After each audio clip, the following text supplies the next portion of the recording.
ನೋಡಿ, ಕೇವಲ ಒಂದೇ ಒಂದು ಮಳೆಗೆ ಕರ್ನಾಟಕದ ರಾಜ್ಯದ ರಾಜಧಾನಿ ಬೆಚ್ಚಿ ಬಿದ್ದಿದೆ. ಮನೆಗಳಿಗೆ ನುಗ್ಗಿರುವಂತ ಅಪಾರ ಪ್ರಮಾಣದ ನೀರಿದು. ರಾತ್ರಿ ಇಡೀ ಜಾಗರಣೆ ಮಾಡಿದ್ದಾರೆ ಸಿಟಿ ಜನರು. ಹಾಗಾದ್ರೆ ಇದೇನಾ ಡಿಕೆ ಶಿವಕುಮಾರ್ ಅವರ ಬ್ರ್ಯಾಂಡ್ ಬೆಂಗಳೂರು? ಮಳೆಗೆ ನೆಂದು ತೊಪ್ಪೆಯಾದ ಗ್ರೇಟರ್ ಬೆಂಗಳೂರು ಇನ್ಯಾವ ರೀತಿಯಾಗಿ ಹೆಸರನ್ನ ಇಟ್ಕೊಂಡು ಬರ್ತಾರೋ, ನಾವು ದೊಡ್ಡ ಅಭಿವೃದ್ಧಿ ಮಾಡ್ತೀವಿ ಅಂತ. ಪ್ರತಿ ಸಲ ಕೇವಲ ಒಂದು 10 ನಿಮಿಷ ಕಂಟಿನ್ಯೂ ಮಳೆ ಬಂದ್ರೆ ಸಾಕು, ಬೆಂಗಳೂರಿನ ಪರಿಸ್ಥಿತಿ ಯಾವ ರೀತಿಯಾಗಿ ಇದೆ ಅಂತ ಹೇಳಿದ್ರೆ ಇಡೀ ಬೆಂಗಳೂರಿಗೆ ರೈನ್ ಕೋಟ್ ಹಾಕಬೇಕಾಗತ್ತೆ, ಅಂತ ಪರಿಸ್ಥಿತಿ ನಿರ್ಮಾಣ ಆಗುತ್ತೆ. ನೋಡಿ, ಇದು ಮನೆಯೊಳಗೆ ನೀರು ನುಗ್ಗಿದ ಪರಿಣಾಮ. ಕಂಪ್ಲೀಟ್ ರಾತ್ರಿ ಇಡೀ ಇವರು ನಿದ್ದೆ ಮಾಡೋಂಗಿಲ್ಲ, ಮನೆಯೊಳಗೆಲ್ಲ ಕಂಪ್ಲೀಟ್ ನೀರು. ಈಗ ಯಾವ ರೀತಿಯಾಗಿ ಪರಿಸ್ಥಿತಿ ನಿರ್ಮಾಣ ಆಗಿದೆ ಅಂತ ಹೇಳಿದ್ರೆ ಬ್ರ್ಯಾಂಡ್ ಬೆಂಗಳೂರು ಅಂತ ಹೇಳ್ತಾರೆ. ಈಗ ಅದರ ಅಪ್ಡೇಟ್ ವರ್ಷನ್ ಈಗ ಏನಾಯ್ತು ಅಂತ ಹೇಳಿದ್ರೆ ಗ್ರೇಟರ್ ಬೆಂಗಳೂರು. ಆದ್ರೆ ಪ್ರತಿ ಸಲ ಮಳೆ ಬಂದಾಗ್ಲ ಈ ಮಾನ ಮರ್ಯಾದೆ ಅನ್ನುವಂಥದ್ದು ಇಡೀ ದೇಶ ಮಟ್ಟದಲ್ಲಿ ಹರಾಜಾಗ್ತಾ ಇದೆ ಬೆಂಗಳೂರಿಂದು. ಅಧಿಕಾರಿಗಳು ಏನ್ ಮಾಡ್ತಾರೆ ಹಾಗಾದ್ರೆ? ಇದ್ರ ಜೊತೆಗೆ ಸಚಿವರು ಏನ್ ಮಾಡ್ತಾರೆ? ಬೆಂಗಳೂರು ಅಭಿವೃದ್ಧಿ ಸಚಿವರು ಅಂತ ಕರೆಸಿಕೊಳ್ಳುವಂತ ನಗರಾಭಿವೃದ್ಧಿ ಸಚಿವರಾದಂತಹ ಡಿಕೆ ಶಿವಕುಮಾರ್, ಉಪಮುಖ್ಯಮಂತ್ರಿಗಳು ಏನ್ ಮಾಡ್ತಾರೆ ಹಾಗಾದ್ರೆ? ಕೇವಲ ಒಂದು ಈ ಕಂಟ್ರೋಲ್ ರೂಮ್ ಅನ್ನ ತೆರೆದು ಬಿಟ್ರೆ ಆಯ್ತಾ? ಹಾಗಾದ್ರೆ ಸಮಸ್ಯೆ ಆಯ್ತಂತ ಬನ್ನಿ ಅಂತ ಹೇಳಿದ್ರೆ ಮುಗಿತಾ? ಹಾಗಾದ್ರೆ ರಾತ್ರಿಡೀ ಫೋನ್ ಮಾಡಬೇಕು ಕಂಟ್ರೋಲ್ ರೂಮ್ಗೆ, ಒಂದು ಬಕೆಟ್ ಒಂದು ಚೊಂಬು ಹಿಡ್ಕೊಂಡು ಬನ್ನಿ ಅಂತ ಅಧಿಕಾರಿಗಳಿಗೆ. ರಾತ್ರಿಡೀ ಅದನ್ನ ಅಧಿಕಾರಿಗಳಿಗೆ ಕೊಡಬೇಕು, ಮನೆಯೊಳಗೆ ಒಂದು ಚೊಂಬು ಒಂದು ಬಕೆಟ್. ರಾತ್ರಿಡೀ ನೀವು ನೀರನ್ನ ಹೊರಗಾಕ್ತೀರಿ ಅಂತ. ಯಾಕಂತ ಹೇಳಿದ್ರೆ ಪ್ರತಿ ಸಲ ಈ ಸಮಸ್ಯೆ ಆಗುತ್ತೆ. ಆಮೇಲೆ ಹೇಳೋದು ಈ ಸಿಟಿ ರೌಂಡ್ಸ್ ಅಂತ ಬರ್ತಾರೆ ಉಪಮುಖ್ಯಮಂತ್ರಿಗಳು, ಅವ್ರ ಜೊತೆ ಅಧಿಕಾರಿಗಳು ಬರ್ತಾರೆ, ದೊಡ್ಡ ಬೈನಾಕ್ಯುಲರ್ ಹಿಡ್ಕೊಂಡು ಬರ್ತಾರೆ, ಹಿಂಗೆ ನೋಡ್ತಾರೆ, ಏನೋ 100 ಕಿಲೋಮೀಟರ್ ಒಳಗಿಂದು ಸರ್ಚ್ ಮಾಡೋರ್ತಾರ, ಏನೋ 10 ಮೀಟರ್ಗೆ ಆ ತರ ಸರ್ಚ್ ಮಾಡ್ತಾರೆ. ಏನೂ ಇರೋದಿಲ್ಲ, ದೊಡ್ಡ ಮ್ಯಾಪಿಂಗ್ ನಕ್ಷೆ ಎಲ್ಲ ಬಂದು ತೋರಿಸೋದು ಮಾಡೋದು. ಆಮೇಲೆ ಏನು ಒಂದು ನೆಕ್ಸ್ಟ್ ಟೈಮ್ ಮಳೆ ಬಂದ್ರೆ ಸಾಕು, ಅಷ್ಟೇ ಗಲೀಜ್ ಎತ್ಕೊಂಡು ಹೋಗುತ್ತೆ, ನೀರು ಕಂಪ್ಲೀಟ್ ಆಗಿ ಹೋಗ್ತಿದೆ, ವಾಹನ ಸವಾರಿಗೂ ಕೂಡ ಕಷ್ಟ ಆಗ್ತಾ ಇರುವಂತ ಪರಿಸ್ಥಿತಿ. ಇದು ಒಂದ್ ಕಡೆ ನೀರಿನ ಸಮಸ್ಯೆ ಆದ್ರೆ, ಇನ್ನೊಂದ್ ಕಡೆಯಲ್ಲಿ ರೆಂಬೆ ಕೊಂಬೆ, ಆ ಒಣಗಿರುವಂತ ಕೊಂಬೆಗಳನ್ನ ಕಟ್ ಮಾಡಲ್ಲ. ಅದು ಯಾವುದೋ ಆಟೋ ರಿಕ್ಷಾನೋ ಅಥವಾ ಕಾರು ಹೋಗ್ತಾ ಇರುವಂತ ಸಂದರ್ಭದಲ್ಲಿ ಅದ್ರ ಮೇಲೆ ಬೀಳೋದು, ಇಂತಹ ಸಮಸ್ಯೆಗಳಾಗತ್ತೆ. ಅದ್ಯಾರೋ ರೊಂಬೆ ಕೊಂಬೆಗಳನ್ನ ಕಟ್ ಮಾಡೋಕ್ ಬರ್ತಾರೆ, ಅವರಿಗೆ ದುಡ್ಡು ಕೊಡಲ್ಲ, ಅದನ್ನು ಪೆಂಡಿಂಗ್ ಇಟ್ಕೊಳ್ತಾರೆ. ಇನ್ನೇನಾಗತ್ತೆ ಅವ್ಯವಸ್ಥೆ ಆಗರಾಗಿ ಹೋಗಿದೆ. ಬಗ್ಗೆ ಡೀಟೇಲ್ಸ್ ಕೊಡ್ತಾರೆ ನನ್ನ ಕಲೀಗ್ ವೀರೇಶ್, ನೇರ ಸಂಪರ್ಕದಲ್ಲಿ ಜಾಯ್ನ್ ಆಗಿದ್ದಾರೆ. ವೀರೇಶ್, ಪ್ರತಿ ಸಲ ಮಳೆ ಬಂದಾಗ್ಲೂ ಇಂಥದೇ ಪರಿಸ್ಥಿತಿ ಬೆಂಗಳೂರಲ್ಲಿ ಆಗತ್ತೆ. ಇದಕ್ಕೆ ಸಮಸ್ಯೆ ಎನ್ನುವಂಥದ್ದು ಕಾಲುವೆಗಳನ್ನ ಮುಚ್ಚಿ ಅದರಿಂದ ಲೇಔಟ್ ಫ್ಲಾಟ್ ಮಾಡಿಕೊಂಡು ಮಾರಾಕ್ತಿದ್ದಾರೆ ಎನ್ನುವಂತ ಆರೋಪ. ಸದ್ಯ ಪ್ರತಿ ಸಲ ಮಳೆ ಬಂದಾಗ ಇಂಥದ್ದೇ ಪರಿಸ್ಥಿತಿ ಎದುರಾಗುತ್ತೆ. ಸದ್ಯ ಯಾವ ರೀತಿ ಕ್ರಮವನ್ನ ಕೈಗೊಳ್ಳುತ್ತಾರೆ? ಏನ್ ಇಂಟೆನ್ಷನ್ ಇದೆ ಹಾಗಾದ್ರೆ ಸರ್ಕಾರದ್ದು? ಬ್ರ್ಯಾಂಡ್ ಬೆಂಗಳೂರು ಹೋಯ್ತು, ಗ್ರೇಟರ್ ಬೆಂಗಳೂರು ಬಂತು, ಇದೇನಾ ಹಾಗಾದ್ರೆ ಅವಸ್ಥೆ?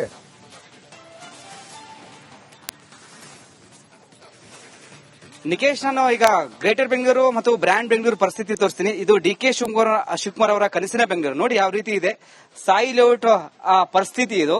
ಸುಮಾರು ನೀರು ನಿಂತಿದೆ, ಸುಮಾರು ಒಂದು 5 ಅಡಿಯಷ್ಟು ನೀರು ನಿಂತಿದೆ, 20ಕ್ಕೂ ಹೆಚ್ಚು ಮನೆಗಳಿಗೆ ನೀರು ನುಗ್ಗಿದೆ, ಸಾಕಷ್ಟು ತುಂಬಾ ಹಾನಿಯಾಗಿದೆ. ಇಲ್ಲಿರುವಂತಹ ಮನೆಯ ಮಾಲೀಕರು ಈಗ ಮನೆ ಬಿಟ್ಟು ಸಹ ಹೋಗುವ ಪರಿಸ್ಥಿತಿ ನಿರ್ಮಾಣವಾಗಿದೆ. ಯಾಕಂದ್ರೆ ಪ್ರತಿ ಬಾರಿ ಮಳೆ ಬಂದ್ರೆ ಮನೆಗಳಿಗೆ ನೀರು ನುಗ್ಗುತ್ತೆ, ಮನೆಯಲ್ಲಿರುವ ವಸ್ತುಗಳು ಚಲ್ಲಾಪಿಲ್ಲಿ ಆಗುತ್ತೆ. ಆದ್ರೆ ಊಟಕ್ಕೆ ತಿಂಡಿಗೆ ಬೇಕಾದ ವಸ್ತುಗಳು ಸಹ ಏನೋ ಬೇಳೆ, ಅಕ್ಕಿ, ಗೋಧಿ ಎಲ್ಲವೂ ಕೊಚ್ಚಿಕೊಂಡು ಹೋಗಿದೆ. ನೋಡಿ ಮನೆಯ ಪರಿಸ್ಥಿತಿ ಯಾವ ರೀತಿ ಇದೆ ಎಂಬುದು. ಎಲ್ಲವೂ ಹಾಳಾಗಿದೆ, ಎಲ್ಲವೂ ಮನೆ ನೀರು ನುಗ್ಗಿದೆ, ಎಲ್ಲವೂ ವಸ್ತುಗಳು ಚಲ್ಲಾಪಿಲ್ಲವಾಗಿವೆ, ಕೆಲವೊಂದು ವಸ್ತುಗಳು ಕೊಚ್ಚಿಕೊಂಡು ಹೋಗಿದೆ. ಈ ಒಂದು ದೃಶ್ಯ ಯಾವ ರೀತಿ ಇದೆ ಎಂಬುದು ತಳಮಟ್ಟದಲ್ಲಿ ಸುಮಾರು ಇಲ್ಲೊಂದು 3 ಅಡಿ ನೀರು ನಿಂತಿದೆ.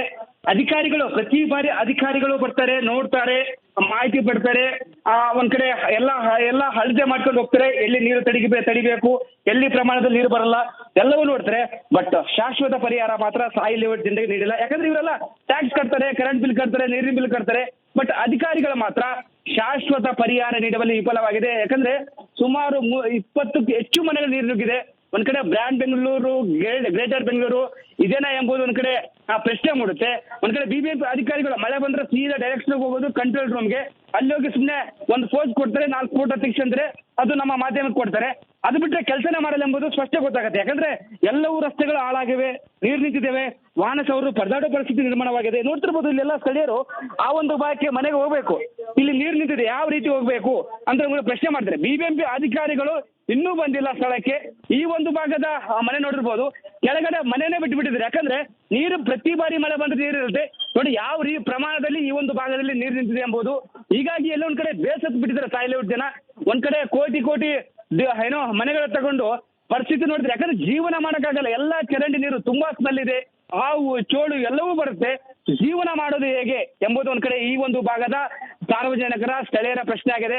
ಎಲ್ಲವೂ ಸಾಯಿ ಲೇಔಟ್ ಎಲ್ಲವೂ ಸಂಪೂರ್ಣ ಜಲವೃತ. ಏನು ಬೆಳಗ್ಗೆ ಈ ಒಂದು ಪ್ರಮಾಣದಲ್ಲಿ ನಿಂತಿದೆ, ರಾತ್ರಿ ವೇಳೆ ನಿನ್ನ ಮಧ್ಯರಾತ್ರಿ ಸುಮಾರು ಒಂದು 5-6 ಅಡಿಯಷ್ಟು ನೀರು ನಿಂತು. ಯಾಕಂದ್ರೆ ಇಲ್ಲಿ ಸರಾಗವಾಗಿ ಹೋಗಕ್ಕೆ ಒಂದ್ ಕಡೆ ನೀರಿನ ವ್ಯವಸ್ಥೆ ಅಂದ್ರೆ ಚರಂಡಿ ವ್ಯವಸ್ಥೆ ಇಲ್ಲ, ಹೂಳೆತ್ತಿಲ್ಲ. ಸುಮಾರು ಕೋಟಿಗಟ್ಟಲೆ ಹೂಳೆತ್ತಕ್ಕೆ ಹಣ ಬಿಡುಗಡೆ ಆಗತ್ತೆ. ಎಲ್ಲಿಗೆ ಹೋಗುತ್ತೆ? ಬಿಬಿಎಂಪಿ ಅಧಿಕಾರಿಗಳು ಆ ಒಂದು ಹಣವನ್ನು ತೆಗೆದುಕೊಂಡು ಏನ್ ಮಾಡ್ತಾರೆ? ಒಂದ್ ಕಡೆ ಎಲ್ಲ ಒಂದ್ ಕಡೆ ಬೇಜವಾಬ್ದಾರಿ. ಪ್ರತಿ ಬಾರಿ ಮಳೆ ಬಂದ್ರೆ ಇದೇ ಸಮಸ್ಯೆ ಆಗುತ್ತೆ. ಒಂದ್ ಕಡೆ ನಾವು ಸ್ಥಳಗಳನ್ನ ಗುರ್ತು ಮಾಡಿದ್ದೇವೆ, ನಾವು ಎಲ್ಲೆಲ್ಲಿ ಸೂಕ್ಷ್ಮ ಪ್ರದೇಶಗಳು ಸ್ಥಳಗಳನ್ನ ನಾವು ರೆಡಿ ಮಾಡಿದ್ದೇವೆ. ಈ ಬಾರಿ ಮಳೆಗೆ ಸಿಕ್ಕಿದ್ದೇವೆ, ಸಭೆ ಮಾಡಿದ್ದೇವೆ ಅಂತ ಹೇಳಿದ್ರೆ ಇಲ್ಲಿ ನೋಡಿದ್ರೆ ಅದೇ ಪರಿಸ್ಥಿತಿ, ಅದೇ ನೀರು, ಅದೇ ಮನೆ ನೀರು ನುಗ್ಗುತ್ತೆ, ರಸ್ತೆಗಳೇ ಜಲವೃತ ಆಗುತ್ತೆ. ಹೀಗಾಗಿ ಸಮಸ್ಯೆ ತಾಂಡವಾಡುತ್ತೆ. ಸಂಬಂಧಪಟ್ಟ ಸಿಎಂ ಎಚ್ಚೆತ್ತುಕೊಳ್ಬೇಕಾಗತ್ತೆ, ಮಾನ್ಯ ಡಿಸಿಎಂ ಅವರು ಎಚ್ಚೆತ್ತುಕೊಳ್ಬೇಕಾಗತ್ತೆ. ಎಲ್ಲೆಲ್ಲಿ ಸಮಸ್ಯೆ ಇದೆ ಬೇಗ ಮಾನ್ಯ ಡಿಸಿಎಂ ಅವರು ಎಚ್ಚೆತ್ತುಕೊಳ್ಬೇಕಾಗತ್ತೆ. ಎಲ್ಲೆಲ್ಲಿ ಸಮಸ್ಯೆ ಇದೆ ಬೇಗ ಬಗೆಹರಿಸಿ ಜನರ ಜೀವನ ಕಾಪಾಡಬೇಕಾಗತ್ತೆ. Nikesh, okay, thank you Veeresh ನಿಮ್ಮೆಲ್ಲ ಮಾಹಿತಿಗೆ.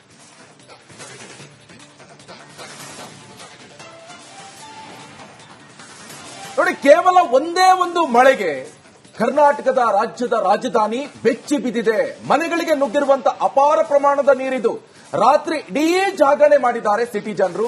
ಹಾಗಾದ್ರೆ ಇದೇನಾ ಡಿಕೆ ಶಿವಕುಮಾರ್ ಅವರ ಬ್ರ್ಯಾಂಡ್ ಬೆಂಗಳೂರು? ಮಳೆಗೆ ನೆಂದು ತೊಪ್ಪೆಯಾದ ಗ್ರೇಟರ್ ಬೆಂಗಳೂರು ಇನ್ಯಾವ ರೀತಿಯಾಗಿ ಹೆಸರನ್ನ ಇಟ್ಕೊಂಡು ಬರ್ತಾರೋ, ನಾವು ದೊಡ್ಡ ಅಭಿವೃದ್ಧಿ ಮಾಡ್ತೀವಿ ಅಂತ. ಪ್ರತಿ ಸಲ ಕೇವಲ ಒಂದು 10 ನಿಮಿಷ ಕಂಟಿನ್ಯೂ ಮಳೆ ಬಂದ್ರೆ ಸಾಕು, ಬೆಂಗಳೂರಿನ ಪರಿಸ್ಥಿತಿ ಯಾವ ರೀತಿಯಾಗಿ ಇದೆ ಅಂತ ಹೇಳಿದ್ರೆ ಇಡೀ ಬೆಂಗಳೂರಿಗೆ ರೈನ್ ಕೋಟ್ ಹಾಕಬೇಕಾಗತ್ತೆ, ಅಂತ ಪರಿಸ್ಥಿತಿ ನಿರ್ಮಾಣ ಆಗುತ್ತೆ. ನೋಡಿ, ಇದು ಮನೆಯೊಳಗೆ ನೀರು ನುಗ್ಗಿದ ಪರಿಣಾಮ. ಕಂಪ್ಲೀಟ್ ರಾತ್ರಿ ಇಡೀ ಇವರು ನಿದ್ದೆ ಮಾಡೋಂಗಿಲ್ಲ, ಮನೆಯೊಳಗೆಲ್ಲ ಕಂಪ್ಲೀಟ್ ನೀರು. ಈಗ ಯಾವ ರೀತಿಯಾಗಿ ಪರಿಸ್ಥಿತಿ ನಿರ್ಮಾಣ ಆಗಿದೆ ಅಂತ ಹೇಳಿದ್ರೆ ಬ್ರ್ಯಾಂಡ್ ಬೆಂಗಳೂರು ಅಂತ ಹೇಳ್ತಾರೆ. ಈಗ ಅದರ ಅಪ್ಡೇಟ್ ವರ್ಷನ್ ಈಗ ಏನಾಯ್ತು ಅಂತ ಹೇಳಿದ್ರೆ ಗ್ರೇಟರ್ ಬೆಂಗಳೂರು. ಆದ್ರೆ ಪ್ರತಿ ಸಲ ಮಳೆ ಬಂದಾಗ್ಲ ಈ ಮಾನ ಮರ್ಯಾದೆ ಅನ್ನುವಂಥದ್ದು ಇಡೀ ದೇಶ ಮಟ್ಟದಲ್ಲಿ ಹರಾಜಾಗ್ತಾ ಇದೆ ಬೆಂಗಳೂರಿಂದು. ಅಧಿಕಾರಿಗಳು ಏನ್ ಮಾಡ್ತಾರೆ? ಹಾಗಾದ್ರೆ ಇದರ ಜೊತೆಗೆ ಸಚಿವರು ಏನ್ ಮಾಡ್ತಾರೆ? ಬೆಂಗಳೂರು ಅಭಿವೃದ್ಧಿ ಸಚಿವರು ಅಂತ ಕರೆಸಿಕೊಳ್ಳುವಂತ ನಗರಾಭಿವೃದ್ಧಿ ಸಚಿವರಾದಂತಹ ಡಿಕೆ ಶಿವಕುಮಾರ್, ಉಪಮುಖ್ಯಮಂತ್ರಿಗಳು ಏನ್ ಮಾಡ್ತಾರೆ? ಹಾಗಾದ್ರೆ ಕೇವಲ ಒಂದು ಈ ಕಂಟ್ರೋಲ್ ರೂಮ್ ಅನ್ನ ತೆರೆದು ಬಿಟ್ರೆ ಆಯ್ತಾ? ಹಾಗಾದ್ರೆ ಸಮಸ್ಯೆ ಆಯ್ತಂತ ಬನ್ನಿ ಅಂತ ಹೇಳಿದ್ರೆ ಮುಗಿತಾ? ಹಾಗಾದ್ರೆ ರಾತ್ರಿಡೀ ಫೋನ್ ಮಾಡಬೇಕು ಕಂಟ್ರೋಲ್ ರೂಮ್ಗೆ, ಒಂದು ಬಕೆಟ್ ಒಂದು ಚೊಂಬು ಹಿಡ್ಕೊಂಡು ಬನ್ನಿ ಅಂತ ಅಧಿಕಾರಿಗಳಿಗೆ. ರಾತ್ರಿಡೀ ಅದನ್ನ ಅಧಿಕಾರಿಗಳಿಗೆ ಕೊಡಬೇಕು, ಮನೆಯೊಳಗೆ ಒಂದು ಚೊಂಬು ಒಂದು ಬಕೆಟ್. ರಾತ್ರಿಡೀ ನೀವು ನೀರನ್ನ ಹೊರಗಾಕ್ತೀರಿ ಅಂತ. ಯಾಕಂತ ಹೇಳಿದ್ರೆ ಪ್ರತಿ ಸಲ ಈ ಸಮಸ್ಯೆ ಆಗುತ್ತೆ. ಆಮೇಲೆ ಹೇಳೋದು ಈ ಸಿಟಿ ರೌಂಡ್ಸ್ ಅಂತ ಬರ್ತಾರೆ ಉಪಮುಖ್ಯಮಂತ್ರಿಗಳು, ಅವ್ರ ಜೊತೆ ಅಧಿಕಾರಿಗಳು ಬರ್ತಾರೆ, ದೊಡ್ಡ ಬೈನಾಕ್ಯುಲರ್ ಹಿಡ್ಕೊಂಡು ಬರ್ತಾರೆ, ಹಿಂಗೆ ನೋಡ್ತಾರೆ, ಏನೋ 100 ಕಿಲೋಮೀಟರ್ ಒಳಗಿಂದು ಸರ್ಚ್ ಮಾಡೋತರ, ಏನೂ ಇಲ್ಲ 10 ಮೀಟರ್ಗೆ ಆ ತರ ಸರ್ಚ್ ಮಾಡ್ತಾರೆ. ಏನೂ ಇರೋದಿಲ್ಲ, ದೊಡ್ಡ ಮ್ಯಾಪಿಂಗು ನಕ್ಷೆ ಎಲ್ಲ ಬಂದು ತೋರಿಸೋದು ಮಾಡೋದು. ಆಮೇಲೆ ಏನು ಒಂದು ನೆಕ್ಸ್ಟ್ ಟೈಮ್ ಮಳೆ ಬಂದ್ರೆ ಸಾಕು ಅಷ್ಟೇ ಗಲೀಜ್ ಎತ್ಕೊಂಡು ಹೋಗುತ್ತೆ, ನೀರು ಕಂಪ್ಲೀಟ್ ಆಗಿ ಹೋಗ್ತದೆ, ವಾಹನ ಸವಾರಿಗೂ ಕೂಡ ಕಷ್ಟ ಆಗ್ತಾ ಇರುವಂತ ಪರಿಸ್ಥಿತಿ. ಇದು ಒಂದ್ ಕಡೆ ನೀರಿನ ಸಮಸ್ಯೆ ಆದ್ರೆ, ಇನ್ನೊಂದ್ ಕಡೆಯಲ್ಲಿ ರೆಂಬೆ ಕೊಂಬೆ, ಆ ಒಣಗಿರುವಂತ ಕೊಂಬೆಗಳನ್ನ ಕಟ್ ಮಾಡಲ್ಲ. ಅದು ಯಾವುದೋ ಆಟೋ ರಿಕ್ಷಾನೋ ಅಥವಾ ಕಾರು ಹೋಗ್ತಾ ಇರುವಂತ ಸಂದರ್ಭದಲ್ಲಿ ಅದ್ರ ಮೇಲೆ ಬೀಳೋದು, ಇಂತಹ ಸಮಸ್ಯೆಗಳಾಗತ್ತೆ. ಅದ್ಯಾರೋ ರೊಂಬೆ ಕೊಂಬೆಗಳನ್ನ ಕಟ್ ಮಾಡೋಕ್ ಬರ್ತಾರೆ, ಅವರಿಗೆ ದುಡ್ಡು ಕೊಡಲ್ಲ, ಅದನ್ನು ಪೆಂಡಿಂಗ್ ಇಟ್ಕೊಳ್ತಾರೆ. ಇನ್ನೇನಾಗುತ್ತೆ ಅವ್ಯವಸ್ಥೆ ಆಗರಾಗ ಹೋಗಿದೆ. ಬಗ್ಗೆ ಡೀಟೇಲ್ಸ್ ಕೊಡ್ತಾರೆ ನನ್ನ ಕಲೀಗ್ ವೀರೇಶ್, ನೇರ ಸಂಪರ್ಕದಲ್ಲಿ ಜಾಯ್ನ್ ಆಗಿದ್ದಾರೆ. ವೀರೇಶ್, ಪ್ರತಿ ಸಲ ಮಳೆ ಬಂದಾಗ್ಲೂ ಇಂಥದೇ ಪರಿಸ್ಥಿತಿ ಬೆಂಗಳೂರಲ್ಲಿ ಆಗುತ್ತೆ. ಇದಕ್ಕೆ ಸಮಸ್ಯೆ ಎನ್ನುವಂಥದ್ದು ಕಾಲುವೆಗಳನ್ನ ಮುಚ್ಚಿ ಅದರಿಂದ ಲೇಔಟ್ ಫ್ಲಾಟ್ ಮಾಡಿಕೊಂಡು ಮಾರಾಕ್ತಿದ್ದಾರೆ ಎನ್ನುವಂತ ಆರೋಪ. ಸದ್ಯ ಪ್ರತಿ ಸಲ ಮಳೆ ಬಂದಾಗ ಇಂಥದ್ದೇ ಪರಿಸ್ಥಿತಿ ಎದುರಾಗುತ್ತೆ. ಸದ್ಯ ಯಾವ ರೀತಿ ಕ್ರಮವನ್ನ ಕೈಗೊಳ್ಳುತ್ತಾರೆ? ಏನ್ ಇಂಟೆನ್ಷನ್ ಇದೆ ಹಾಗಾದ್ರೆ ಸರ್ಕಾರದ್ದು? ಬ್ರ್ಯಾಂಡ್ ಬೆಂಗಳೂರು ಹೋಯ್ತು, ಗ್ರೇಟರ್ ಬೆಂಗಳೂರು ಬಂತು, ಇದೇನಾ ಹಾಗಾದ್ರೆ ಅವಸ್ಥೆ?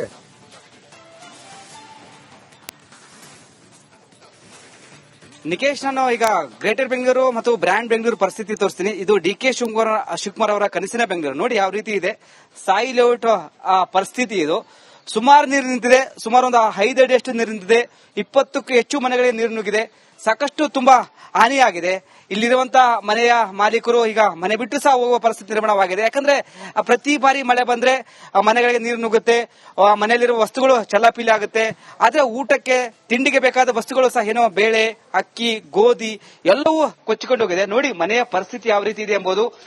ಎಲ್ಲವೂ ಹಾಳಾಗಿದೆ, ಎಲ್ಲವೂ ಮನೆ ನೀರು ನುಗ್ಗಿದೆ, ಎಲ್ಲವೂ ವಸ್ತುಗಳು ಚಲ್ಲಾಪಿಲ್ಲವಾಗಿವೆ, ಕೆಲವೊಂದು ವಸ್ತುಗಳು ಕೊಚ್ಚಿಕೊಂಡು ಹೋಗಿದೆ. ಈ ಒಂದು ದೃಶ್ಯ ಯಾವ ರೀತಿ ಇದೆ ಎಂಬುದು ತಳಮಟ್ಟದಲ್ಲಿ ಸುಮಾರು ಇಲ್ಲಿ ಒಂದು 3 ಅಡಿ ನೀರು ನಿಂತಿದೆ. ಅಧಿಕಾರಿಗಳು ಪ್ರತಿ ಬಾರಿ ಅಧಿಕಾರಿಗಳು ಬರ್ತಾರೆ, ನೋಡ್ತಾರೆ, ಮಾಹಿತಿ ಪಡ್ತಾರೆ. ಒಂದ್ ಕಡೆ ಎಲ್ಲ ಅಳತೆ ಮಾಡ್ಕೊಂಡು ಹೋಗ್ತಾರೆ. ಎಲ್ಲಿ ನೀರು ತಡಿಬೇಕು, ಎಲ್ಲಿ ಪ್ರಮಾಣದಲ್ಲಿ ನೀರು ಬರಲ್ಲ, ಎಲ್ಲವೂ ನೋಡ್ತಾರೆ. ಬಟ್ ಶಾಶ್ವತ ಪರಿಹಾರ ಮಾತ್ರ ಸಾಯಿ ಲೇಔಟ್ ಜನರಿಗೆ ನೀಡಿಲ್ಲ. ಯಾಕಂದ್ರೆ ಇವರೆಲ್ಲ ಟ್ಯಾಕ್ಸ್ ಕಟ್ತಾರೆ, ಕರೆಂಟ್ ಬಿಲ್ ಕಟ್ತಾರೆ, ನೀರಿನ ಬಿಲ್ ಕಟ್ತಾರೆ. ಬಟ್ ಅಧಿಕಾರಿಗಳು ಮಾತ್ರ ಶಾಶ್ವತ ಪರಿಹಾರ ನೀಡುವಲ್ಲಿ ವಿಫಲವಾಗಿದೆ. ಯಾಕಂದ್ರೆ ಸುಮಾರು 20ಕ್ಕೂ ಹೆಚ್ಚು ಮನೆಗಳು ನೀರು ನುಗ್ಗಿದೆ. ಒಂದ್ ಕಡೆ ಬ್ರ್ಯಾಂಡ್ ಬೆಂಗಳೂರು, ಗ್ರೇಟರ್ ಬೆಂಗಳೂರು ಇದೇನಾ ಎಂಬುದು ಒಂದ್ ಕಡೆ ಪ್ರಶ್ನೆ ಮೂಡುತ್ತೆ. ಒಂದ್ ಕಡೆ ಬಿಬಿಎಂಪಿ ಅಧಿಕಾರಿಗಳು ಮಳೆ ಬಂದ್ರೆ ಸೀದಾ ಡೈರೆಕ್ಷನ್ ಹೋಗೋದು ಕಂಟ್ರೋಲ್ ರೂಮ್ಗೆ. ಅಲ್ಲಿ ಹೋಗಿ ಸುಮ್ನೆ ಒಂದು ಪೋಸ್ಟ್ ಕೊಡ್ತಾರೆ, 4 ಫೋಟೋ ತೆಗ್ಸಂದ್ರೆ ಅದು ನಮ್ಮ ಮಾಧ್ಯಮಕ್ಕೆ ಕೊಡ್ತಾರೆ.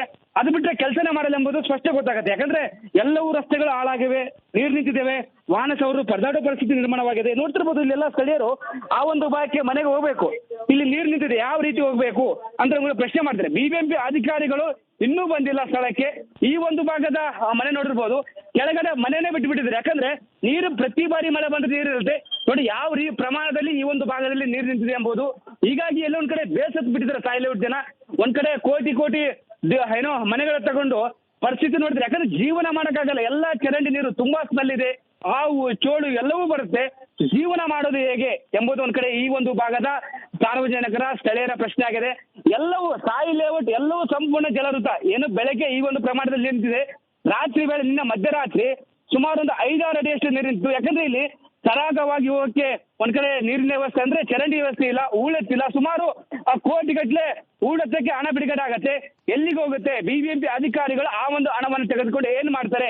ಒಂದ್ ಕಡೆ ಎಲ್ಲ ಒಂದ್ ಕಡೆ ಬೇಜವಾಬ್ದಾರಿ. ಪ್ರತಿ ಬಾರಿ ಮಳೆ ಬಂದ್ರೆ ಇದೇ ಸಮಸ್ಯೆ ಆಗುತ್ತೆ.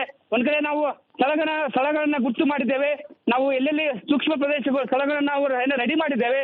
ಈ ಬಾರಿ ಮಳೆಗೆ ಸಿಕ್ಕಿದ್ದೇವೆ, ಸಭೆ ಮಾಡಿದ್ದೇವೆ ಅಂತ ಹೇಳಿದ್ರೆ ಇಲ್ಲಿ ನೋಡಿದ್ರೆ ಅದೇ ಪರಿಸ್ಥಿತಿ, ಅದೇ ನೀರು, ಅದೇ ಮನೆ ನೀರು ನುಗ್ಗುತ್ತೆ, ರಸ್ತೆಗಳೇ ಜಲವೃತ ಆಗುತ್ತೆ.